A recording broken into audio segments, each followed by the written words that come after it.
Hi friends, welcome to my YouTube channel Roopa cooking blogs. ಇವತ್ತು ಈಸಿಯಾಗಿ ಮನೆಯಲ್ಲಿ ತುಂಬ ಸುಲಭವಾಗಿ ಚಿಕನ್ ಬಿರಿಯಾನಿನ ಹೇಗೆ ಮಾಡೋದು ಅಂತ ತೋರಿಸ್ತಾ ಇದ್ದೀನಿ. ಯಾರಿಗೆಲ್ಲ ಬಿರಿಯಾನಿ ಮಾಡೋದು ಕಷ್ಟ ಅಂತ ಅಂದ್ಕೊತಿರೋ ಈ ಥರ ಬಿರಿಯಾನಿ ಮಾಡಿ. ಈ ವಿಧಾನದಲ್ಲಿ ತುಂಬ ರುಚಿಯಾಗಿ ಇರುತ್ತೆ ಮತ್ತು ಸಿಂಪಲ್ ಕೂಡ. ಕೇವಲ ಕಡಿಮೆ ಸಮಯದೊಳಗೆ ರುಚಿಯಾಗಿ ಮಾಡ್ಕೊಬೋದು.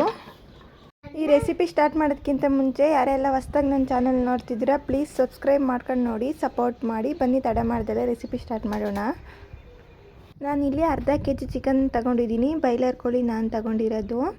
ಮತ್ತು ನಾನಿಲ್ಲಿ ಒಂದು 4-5 ಈರುಳ್ಳಿನ ಉದ್ದುದ್ದು ಕಟ್ ಮಾಡಿಕೊಂಡಿದ್ದೀನಿ. ಒಂದು 4 ಟೊಮೊಟೊ, 4 ಹಸಿರು ಮೆಣಸಿನ್ಕಾಯಿ, ಒಂದು ಸ್ವಲ್ಪ ಪುದೀನ ಮತ್ತು ಕೊತ್ತಂಬರಿ ಸೊಪ್ಪನ್ನ ಸಣ್ಣದಾಗಿ ಹೆಚ್ಚಿಕೊಂಡಿದ್ದೀನಿ. ಮತ್ತು ಸ್ಪೈಸಸ್ ತೊಗೊಂಡಿದ್ದೀನಿ. ಒಂದು ಪಲಾವ್ ಎಲೆ, ಚಕ್ಕೆ, ಲವಂಗ, ಒಂದು 2 ಏಲಕ್ಕಿಕಾಯಿ. ನಾನು ಇಷ್ಟೇ ಯೂಸ್ ಮಾಡ್ತಿರೋದು, ಜಾಸ್ತಿ ಮಸಾಲೆ ಯೂಸ್ ಮಾಡಲ್ಲ.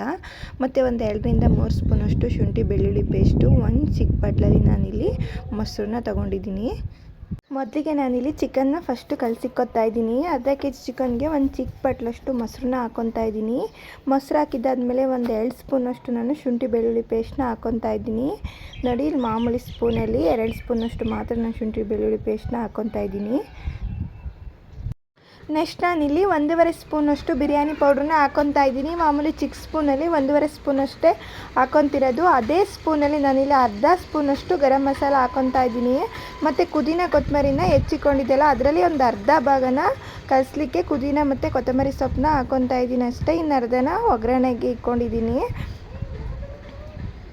ಮತ್ತು ನಾನಿಲ್ಲಿ 1.5 ಸ್ಪೂನಷ್ಟು ಉಪ್ಪಿನ ಪುಡಿನ ಹಾಕ್ಕೊತಾ ಇದ್ದೀನಿ. ಚಿಕನ್ಗೆ ರುಚಿಗೆ ನೋಡಿ ಉಪ್ಪು ಹಾಕ್ಕೊಳ್ಳಿ. ಉಪ್ಪು ಹಾಕೊಂಡಿದ್ದಾದಮೇಲೆ ಒಂದು 1/4 ಸ್ಪೂನಷ್ಟು ನಾನಿಲ್ಲಿ ಅರಿಶಿನ ಪುಡಿನ ಹಾಕ್ಕೊತಾ ಇದ್ದೀನಿ. ನೆಕ್ಸ್ಟು ನಾನು ಬಿರಿಯಾನಿ ಪೌಡ್ರು, ಗರಂ ಮಸಾಲೆ ಎಲ್ಲ ಹಾಕ್ಕೊಂಡಿದ್ನಲ್ಲ, ಅದೇ ಸ್ಪೂನಲ್ಲಿ 2 ಸ್ಪೂನಷ್ಟು ಅಚ್ಕಾರದ ಪುಡಿನ ಹಾಕ್ಕೊತಾ ಇದ್ದೀನಿ. 1 ಸ್ಪೂನಷ್ಟು ಅಡುಗೆ ಎಣ್ಣೆನ ಹಾಕ್ಕೊತಿದ್ದೀನಿ. ಇದೆಲ್ಲ ಹಾಕಿದ್ದಾದಮೇಲೆ ನೀಟಾಗಿ ಅದೆಲ್ಲ ಮಿಕ್ಸ್ ಆಗೋ ಥರ ಮಸಾಲೆ ಎಲ್ಲ ಚಿಕನ್ಗೆ ಇಳಿಯೋ ಥರ ಉಪ್ಪು, ಖಾರ, ಮಸಾಲೆ ಎಲ್ಲ, ಮೊಸರು ಎಲ್ಲ ನೀಟಾಗಿ ಮಿಕ್ಸ್ ಆಗಬೇಕು.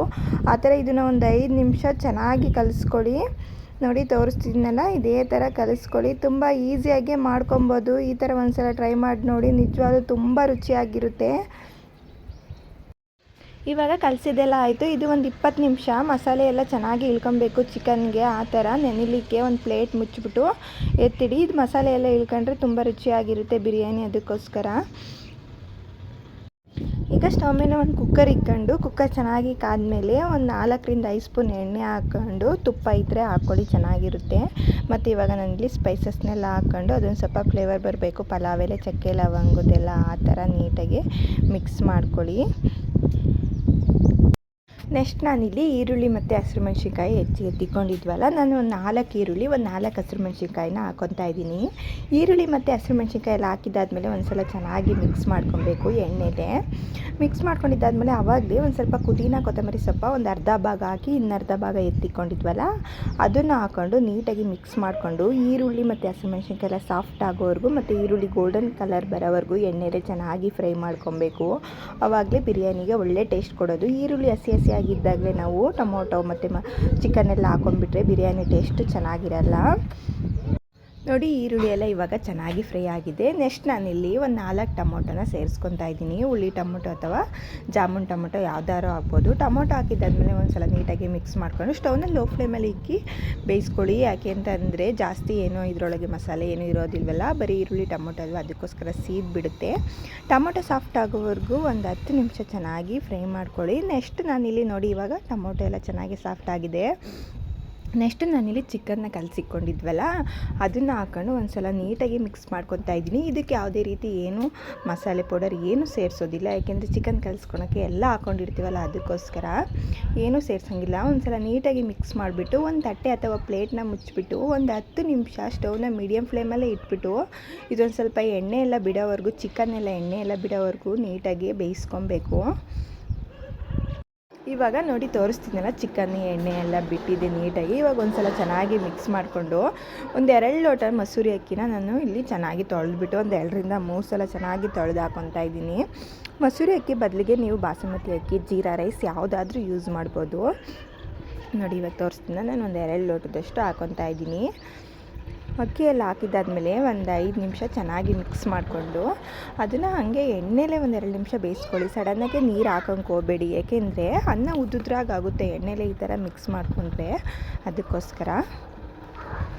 ಇವಾಗ ನಾನು ಇಲ್ಲಿ ಅಳತೆಗೆ ನೋಡಿ ನೀರನ್ನ ಸೇರಿಸ್ಕೊತಾ ಇದ್ದೀನಿ. ಈಗ 2 ಲೋಟ ಅಕ್ಕಿ ತೊಗೊಂಡಿರ್ತೀವಲ್ಲ, 4 ಲೋಟ ನೀರನ್ನ ಸೇರಿಸ್ಕೊತಾ ಇದ್ದೀನಿ. ಜಾಸ್ತಿ ನೀರು ಹಾಕಲಿಕ್ಕೆ ಹೋಗಬೇಡಿ, ಯಾಕೆಂದರೆ ಅನ್ನ ಮೆತ್ತಗಾದರೆ ಬಿರಿಯಾನಿ ಚೆನ್ನಾಗಾಗೋದಿಲ್ಲ. ಅದಕ್ಕೋಸ್ಕರ ನೀರೆಲ್ಲ ಹಾಕಿದ್ದಾದಮೇಲೆ ಒಂದು ಸಲ ನೀಟಾಗಿ ಮಿಕ್ಸ್ ಮಾಡಿಕೊಂಡು ಇದು ಒಂದು ಕುದಿ ಬರೋವರೆಗೂ ವೆಯ್ಟ್ ಮಾಡಿಬಿಟ್ಟು ಆವಾಗಲೇ ಚಿಕನ್ ಕಲ್ಸ್ಕೊಳಕ್ಕೆ ಉಪ್ಪು ಹಾಕ್ಕೊಂಡಿದ್ವಲ್ಲ, ಮತ್ತು ನಾವು ಉಪ್ಪನ್ನ ಸೇರಿಸಿಲ್ಲ. ಇವಾಗ ಒಂದು ಸಲ ನೀವು ರುಚಿ ನೋಡಿಬಿಟ್ಟು ಒಂದು ಸ್ವಲ್ಪ ಉಪ್ಪನ್ನ ಸೇರಿಸ್ಕೊಳ್ಳಿ.